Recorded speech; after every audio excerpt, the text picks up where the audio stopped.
Halip po kayo! Samahan nyo ko. Magtatanim tayo ng kamuting kahoy sa timba. Gagawa rin po tayo ng masarap at masustansyang pangmerienda. Suman na kamuting kahoy. Samahan nyo po ako. Bago po tayo magtanim ng kamuting kahoy, ay i-share ko po muna sa inyo ang ilan sa napakaraming taglay na health benefits sa ating katawan. Ang kamuting kahoy o kasaba isang uri ng root vegetables na itunuturing na pangunahing source ng calories at carbohydrates. May taglay na resistant starch na kahintulad ng fiber na nagpapahusay ng ating gut health at nagpapabawas ng panganib na magkaroon ng type 2 diabetes. Ang kamuting kahoy ay maganda rin ang source of collagen para sa ating balat, buto, muscles at kasukasuan. Nakakatulong din ang kamuting kahoy sa pagprotekta sa ating atay, gayon din ang pag-repair sa ating kidney o buto.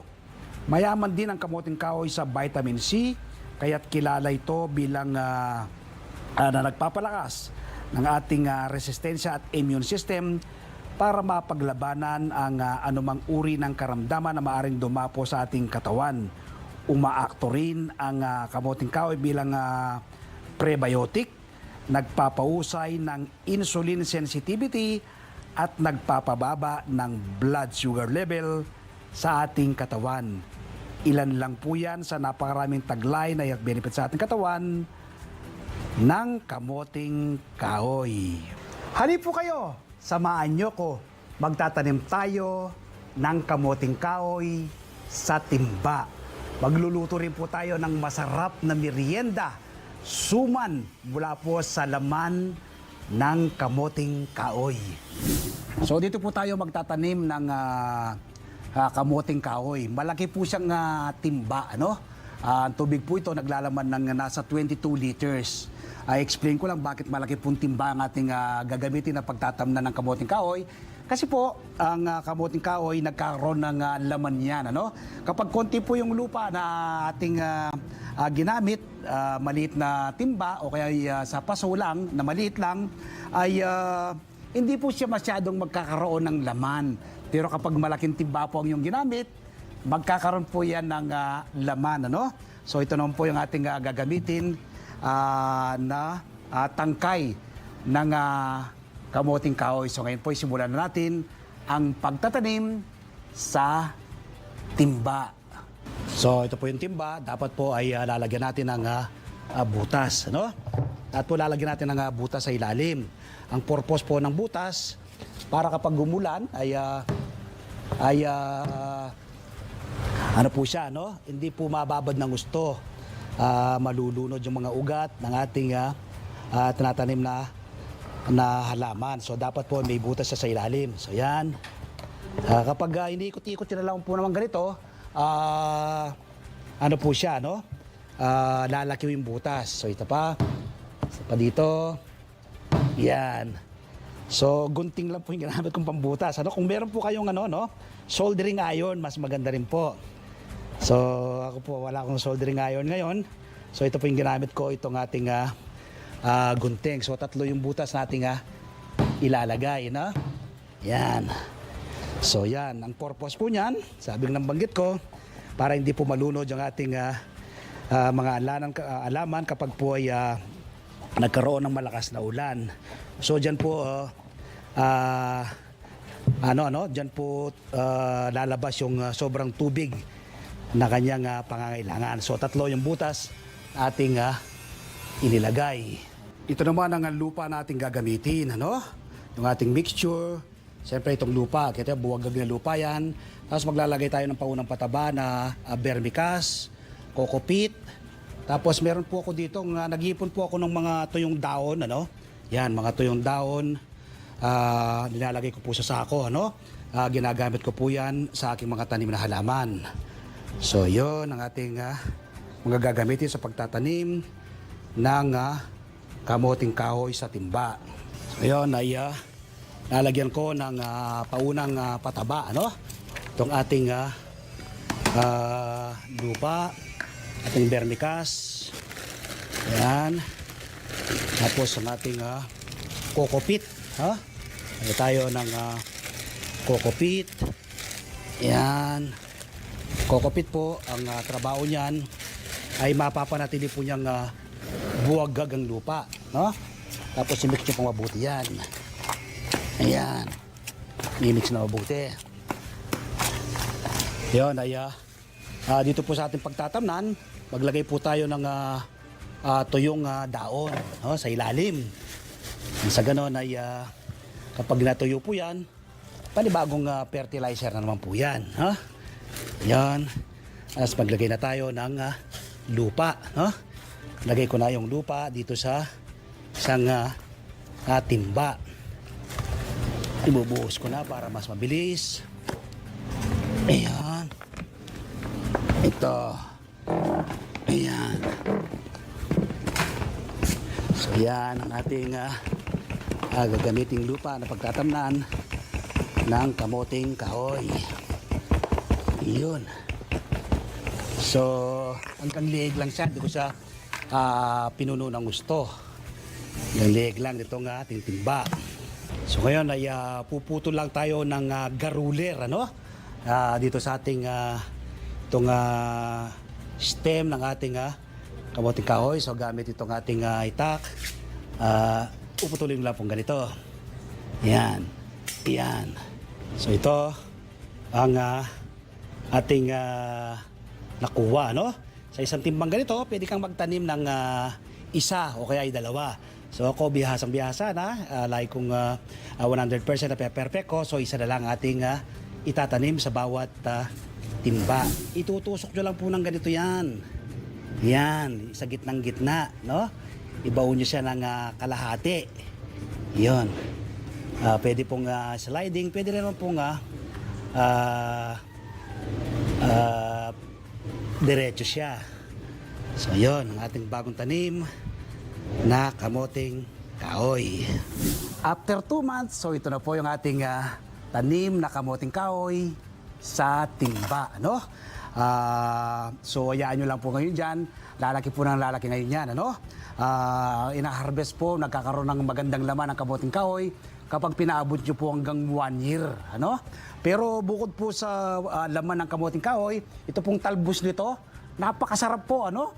Pwede pong ilaga po ninyo, isama sa pagluluto ng isda o kaya igisa po ninyo yung mga talbos niyan, ano? O kaya pang sahog-sahog sa iba pang lutuin. So ito po yung ating tanim na kamoting kahoy na 2 months old, no? Magtanim din po kayo ng yung sariling pagkain tulad po ng kamoting kahoy. Alos ano po ito, no? Plant and forget. Kapag naitanim mo siya, no? Alos hindi siya inaalagaan. Magdagdag ka na lang po ng lupa, no? Abang lumalaki siya, dagdag ka lang po ng dagdag ng lupa na may kasamang vermicast bilang kanyang pataba. Kita po ninyo, napakaganda po ng tubo ng ating tanim na kamoting kahoy sa malaking timba. Matapos ko pong maibahagi sa inyo ang simple at madaling pagtatanim ng kamoting kahoy sa timba, ngayon po ay gagawa tayo ng masarap at masustansyang merienda mula po dito sa laman ng kamoting kahoy. Halip po kayo, samahan nyo ko. Gagawa tayo ng sumang kamoting kahoy ala magsasakang reporter.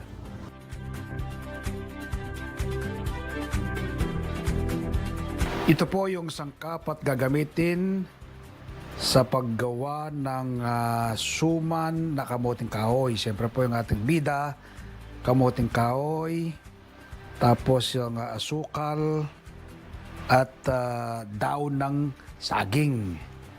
So yan po. Ngayon po ay babalatan natin. Simple-simple lang po pagbalat niya, no? Ayan, no? Ayan. Tapos, kapag naano mo na siya, ayan o, so tuloy-tuloy po siya. Ayan. Yun, no? Pakadali pong balatan. Ha? Ang laman ng kamoting kahoy. Pagtapos nating mabalatan, ngayon ay ugasan natin. Yan, para malinis at tanggalin natin yung dumi. Yan. So ito po natin mga nahugas na, oh. Yan. Okay. So ngayon ay gagadgarin po natin, ano? Yan.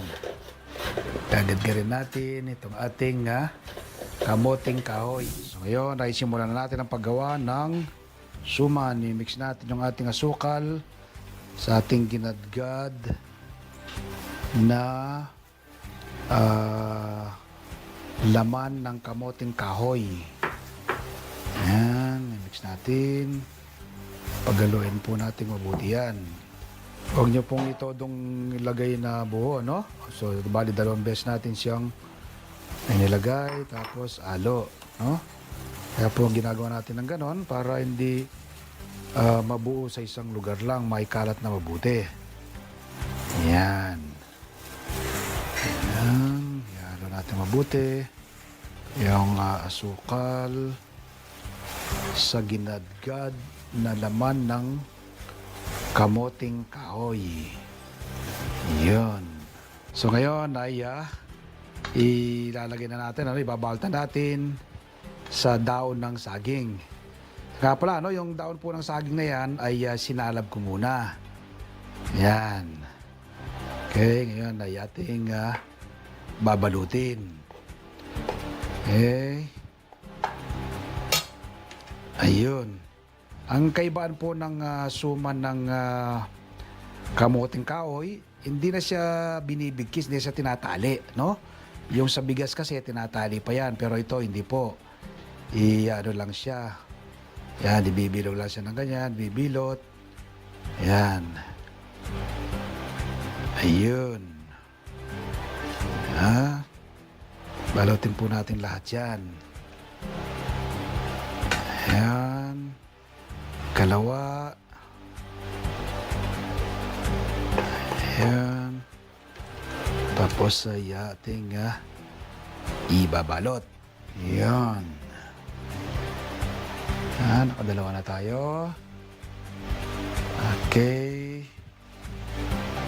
Tayo sa pangatlo. Ayan. Palitig isang kutsara, no? Yan. Naku, napakasarap po ito. Paborito po naming merienda to kapag kami nagpapatanim ng palay. Ito po yung merienda ng mga nagtatanim ng palay. Kasi matimbang po ito, masustansya, no? Ibig sabihin po ng matimbang, matagal yung busog mo. Ayan. Okay, bilot.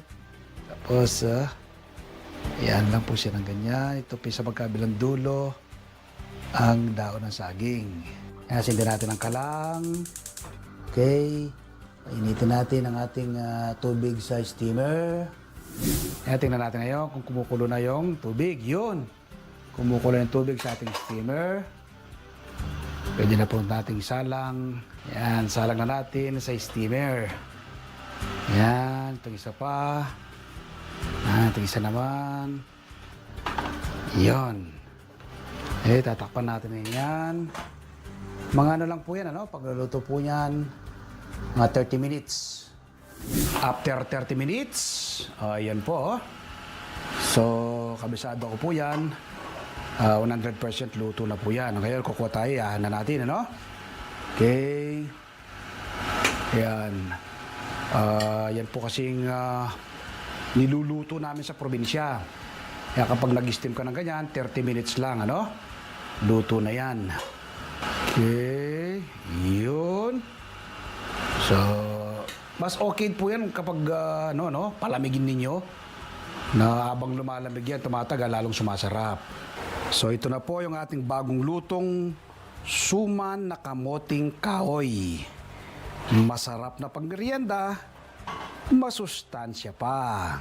So ngayon po ay titikman natin itong ating bagong lutong suman na kamoting kahoy. Alam magsasaka reporter kung ganito kasarap. Po, balatan natin. Mainit pa dahil bagong luto. Yun, ang ganda po ng kanyang texture, Yan. Tamang-tama siya, Yun. Ayun. Okay. Yan. Ganda po ng kanyang tsura, oh. Yun ay titikman natin to kung gaano to kasarap. Usok pa, mainit pa. Yun.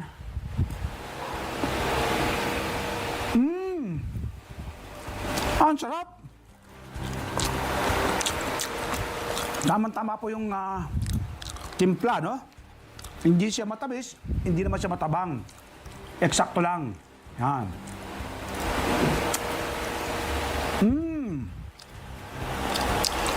Masarap pong pamerienda to, lalo na po ngayon, tagulan. Nako, pag ganito po yung merienda, magluto rin po kayo nito, no? Kaya po yung magugustuhan ng mga bata. Sarap!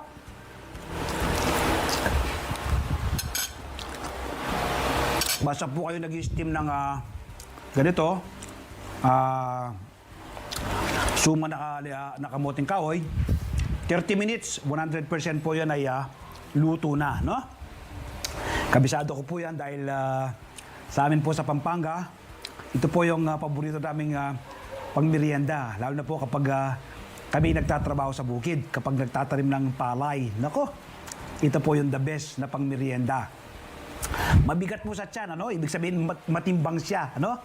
Matagal ang busog mo at marami kang magagawa sa bukid kapag po ganito ang merienda. Nung panahon po ako ay nag-aararo pa ng lupa sa aming bukirin. Nawa po'y nakapag-share naman po ako ng panibagong kaalaman at impormasyon ngayong araw na ito, no? Una po, ay ang simpleng pagtatanim ng kamuting kahoy, ano? Sa mga timba. Medyo malaking timba po ang inyong gagamitin. Nang sa ganoon, magkaroon po ng maraming laman. At pangalawa, ito pong pagluluto ng masarap at masustansyang suman na kamuting kahoy alang magsasakang reporter. Ako po'y napakarami na ng tanim ng iba't ibang uri ng gulay at prutas, pero patuloy pa po akong nagtatanim. Ako po kasi naniniwala ng pagkakaroon ng seguridad sa pagkain, dapat magsimula sa ating mga tahanan. Food security starts at home. Milyon-milyon ngayon ang nagugutom. Maraming kabataan ang dumaranas ng malnutrisyon. Ito po ang aking nakikitang solusyon, ang pagtatanim ng ating sariling pagkain. Nawa po mula ngayong araw na mapanood ko, magtanim na rin po kayo ng inyong sariling pagkain. Salamat po, happy farming and God bless.